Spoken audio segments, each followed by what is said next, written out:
Atenção porque vai começar a aula de ciências.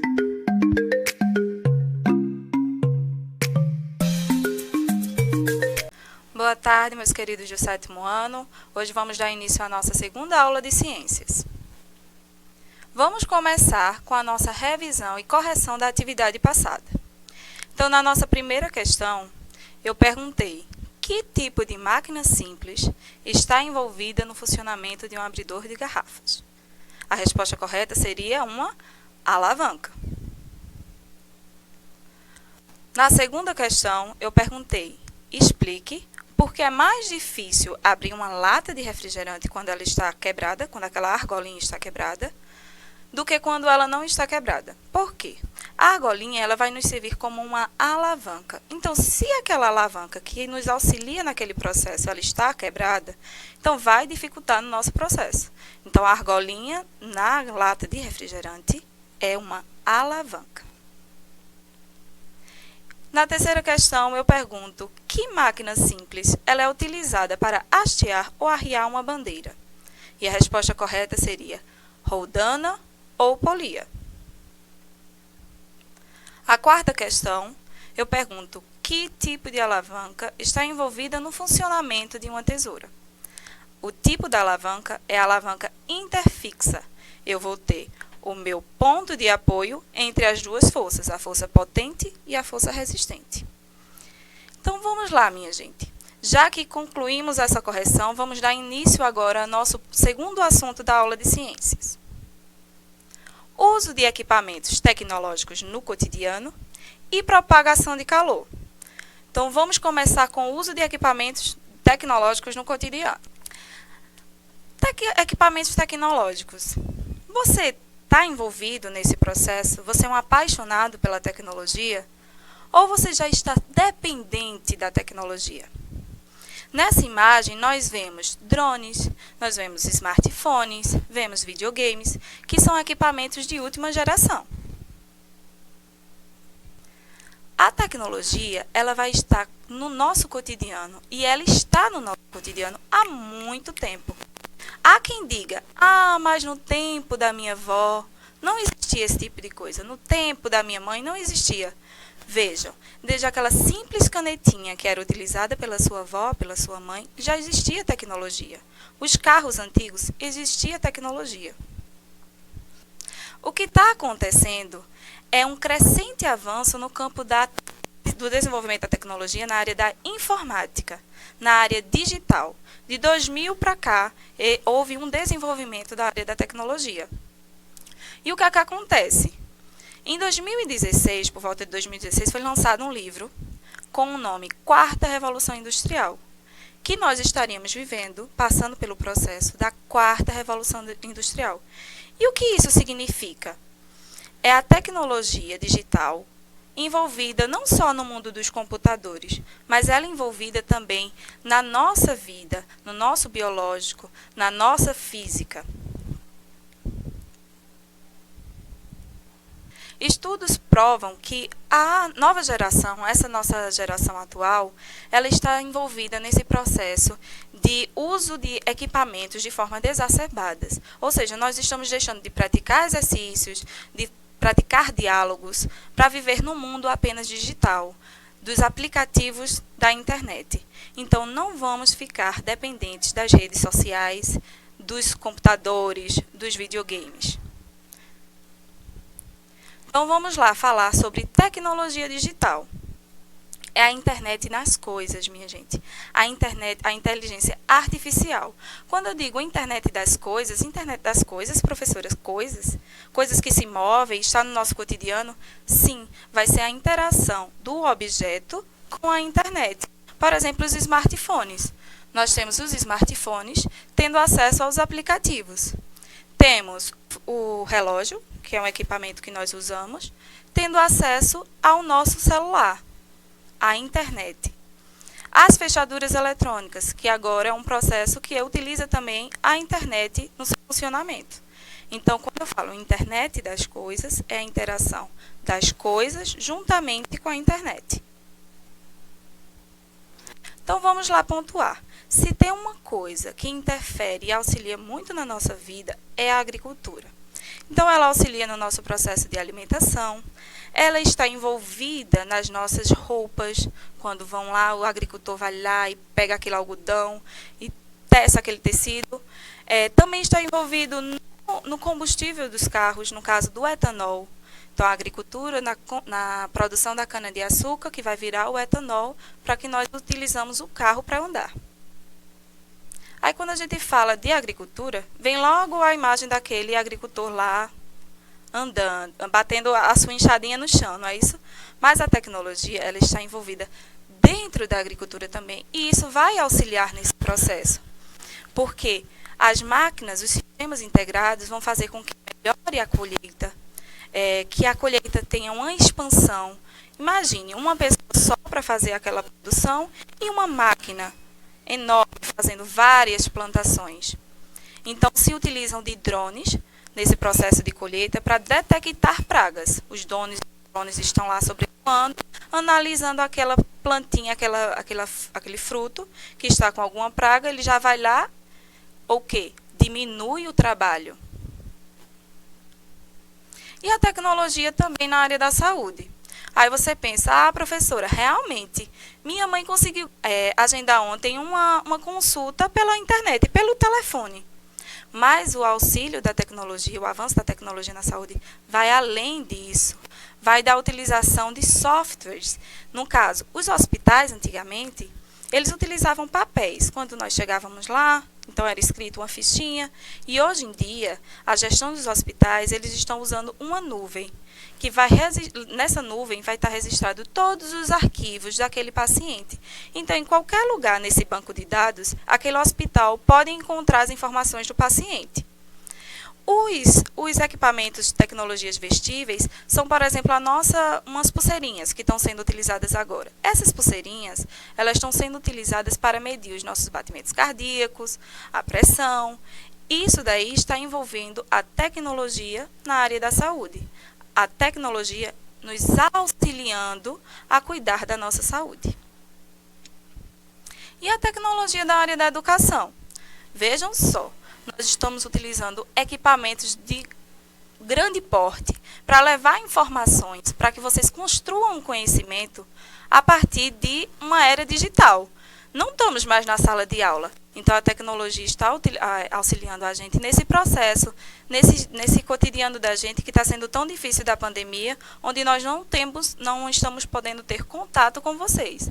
Então, eu vou mostrar aqui para vocês a nossa sala de gravação, para vocês terem uma ideia de como está sendo a tecnologia na área da educação.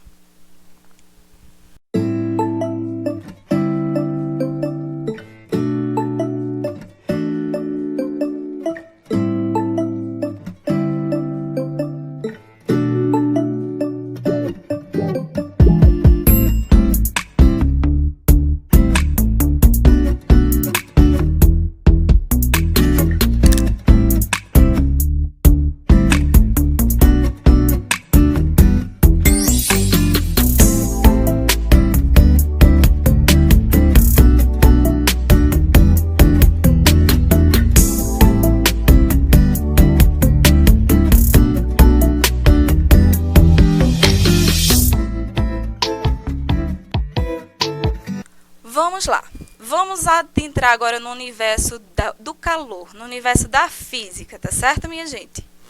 Então, vejam aí essa imagem. Essa moça está com um pezinho no tapete descalço e um pezinho no chão. Ela está sentindo que o tapete e o pé no chão têm temperaturas diferentes. A sensação que ela está tendo.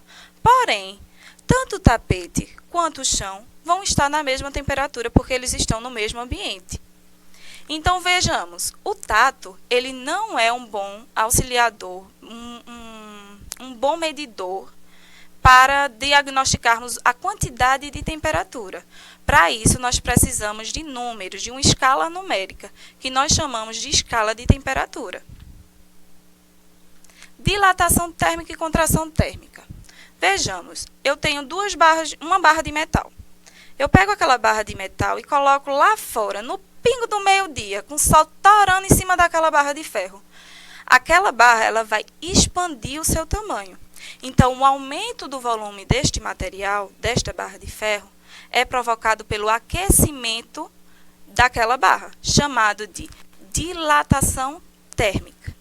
Mas se eu já pego aquela barra de ferro, e tem essa propriedade de dilatar, e levo para dentro de casa novamente, onde tem uma temperatura ambiente, aquele volume da barra vai voltar ao volume original. À medida que ela vai esfriando, ela volta ao seu tamanho original. Isso é chamado contração térmica. Então, os termômetros baseia-se nesse conceito de dilatação térmica.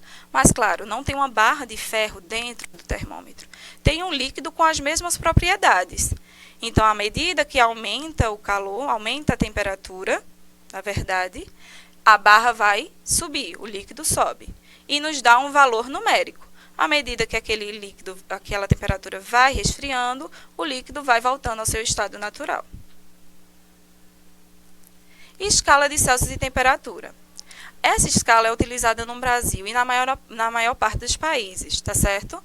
Foi criada pelo astrônomo físico sueco Andrei Celsius. Então, essa escala ela tem um ponto de referência da temperatura. A temperatura de congelamento ela vai ser se dada à pressão normal em 0 graus Celsius. A temperatura de ebulição vai ser dada quando a água tiver uma pressão normal em 100 graus Celsius, com temperatura de 100 graus Celsius. Então, a 0 graus Celsius, o meu líquido, minha água, vai congelar. Em 100 graus Celsius, ela vai ferver, ebulir. Calor e troca de calor. Vamos lá imaginar duas barras de ferro novamente. Tem uma barra de ferro, outra barra de ferro, como temos aí na imagem. Vamos supor que ambas tenham 1 quilo. Só que uma tem temperatura de 10 graus Celsius e a outra temperatura de 30 graus Celsius. Quando nós colocamos essas duas barras em contato direto, depois de algum tempo, nós vamos perceber que a temperatura de ambas fica a mesma, no caso, 20 graus Celsius. Quando isso ocorre, nós temos um equilíbrio térmico, ou seja, a temperatura está equilibrada. Calor. Eu tenho os dois corpos com temperaturas diferentes. Eles vão ser colocados em contato, ocorrendo uma transferência de energia. Ou seja, o corpo quente vai transferir energia para o corpo frio. E essa troca de energia é denominada calor.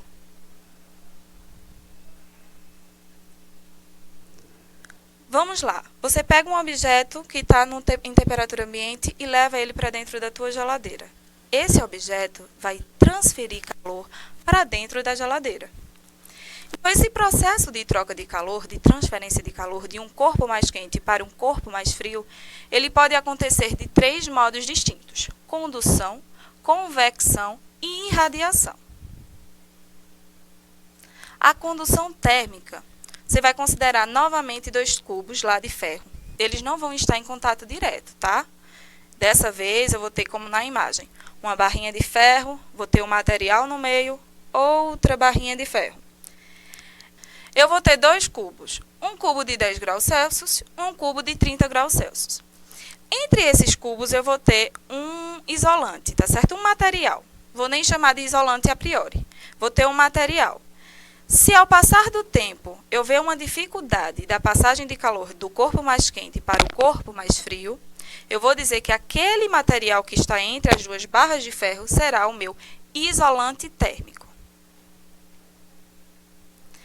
Agora, se esse material estiver favorecendo a troca de calor, se esse material que está entre as 2 barras favorecer a troca de calor entre uma barra para outra, esse material é denominado condutor térmico. Quando nós temos a troca de calor entre 2 corpos em contato direto ou utilizando um material condutor de calor, dizemos que este processo é denominado condução térmica. Nós temos aí alguns exemplos de condutores e isolantes térmicos. A madeira e o plástico são isolantes térmicos, tá certo? Normalmente lá em casa, vocês veem a mãe de vocês mexendo na panela com uma colher de madeira. Por que ela não queima a mão? Porque a madeira ela é um isolante térmico, vamos dizer assim. Ela não é um bom condutor de calor, tá certo? Os animais eles têm a pele que vai fazer com que sejam um isolante térmico deles em contato com o frio. Então, a camada de gordura e a camada de couro vai fazer com que aquele animal ele tenha um isolamento térmico com relação ao frio. O aço inox que nós utilizamos nas panelas são bons condutores térmicos. Agora, o vidro, a cerâmica, vocês já repararam que a comida confeccionada nesses equipamentos demora um pouco para ser cozinhada ou assada? Porque tanto o vidro quanto a cerâmica, eles não são bons condutores térmicos. Eles conduzem, mas levam um tempo para aquele material passar a energia para o outro.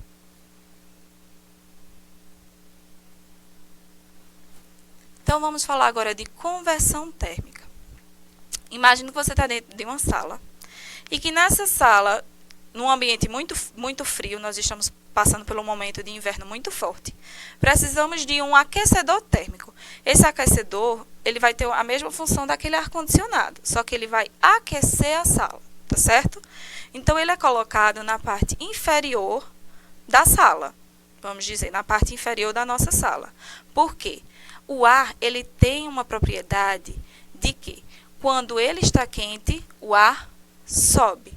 Quando o ar está frio, ele tem tendência a descer. Então, nós colocamos o aquecedor na parte de baixo da sala, porque o ar vai vir para a gente e ele vai subir. E com isso, ele vai fazer o aquecimento daquela sala. A mesma coisa um ar-condicionado. O ar-condicionado ele é colocado na parte de cima, por quê? Porque se o ar frio, que é lançado pelo ar-condicionado, tem tendência de descer, ele vai resfriar o ambiente dessa forma. Vai descer o ar frio, subir o ar quente, resfria, só desce de novo. Esse processo é chamado de conversão térmica. Vai ser o processo de transferência de calor que acontece graças ao movimento de um material, neste caso, do ar. Então, vejam a imagem da movimentação do ar. Esse movimento é chamado corrente de conversão.